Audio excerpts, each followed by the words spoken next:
Päivää. Otetaan pikku inventaario. Ei hirveästi oo. Kohta rupee pelottaa. Miten käy?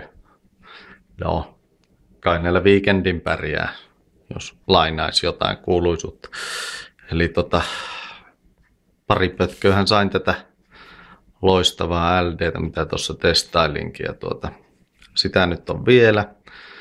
Sitten tätä yhtä hairahdusta Phantom Medium Portion, eli näissä oli pikkusen pienemmät nuo pussit.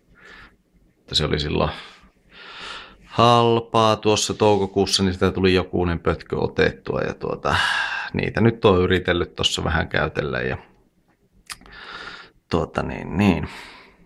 niissä on kuitenkin päivää vielä sen verran, että taitaa niitä ensi tammikuusakin vielä käytellä hyvinkin. Ja miksikä se pakkasessa meniskään. Että semmoista. Vielä olisi sitten pari tätä valkoista kaliberia jäljellä.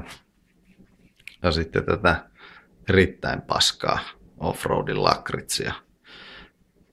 Tätä V2 Tobacon ehkä huonointa tavaraa, niin sitä olisi jäljellä. Mutta pidetään sitä vähän niin kuin pahan päivän varalta.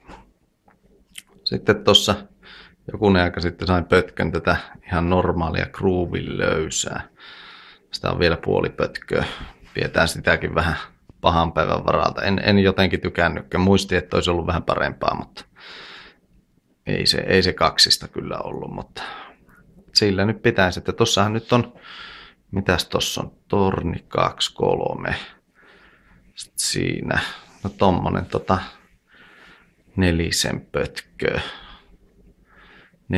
pötköä on vähän reilu vielä, että kyllähän sillä nyt jonkun aikaa menee kyllä, että yleensä se vauhti on mulla ollut tuossa pussinuuskassa, niin kyllä se vähän päälle pötkö per kuukausi on, että mitä menee tuota pussia, että no löysäähän menisi vähemmän, mutta se on taas vähän sen verran sotkusempaa hommaa, että ei sillä lailla ole tullut hirveästi sitäkään käyteltyä. Mutta aina se on kiva ihan välillä sitäkin laitella, että tämmönen homma tällä kertaa.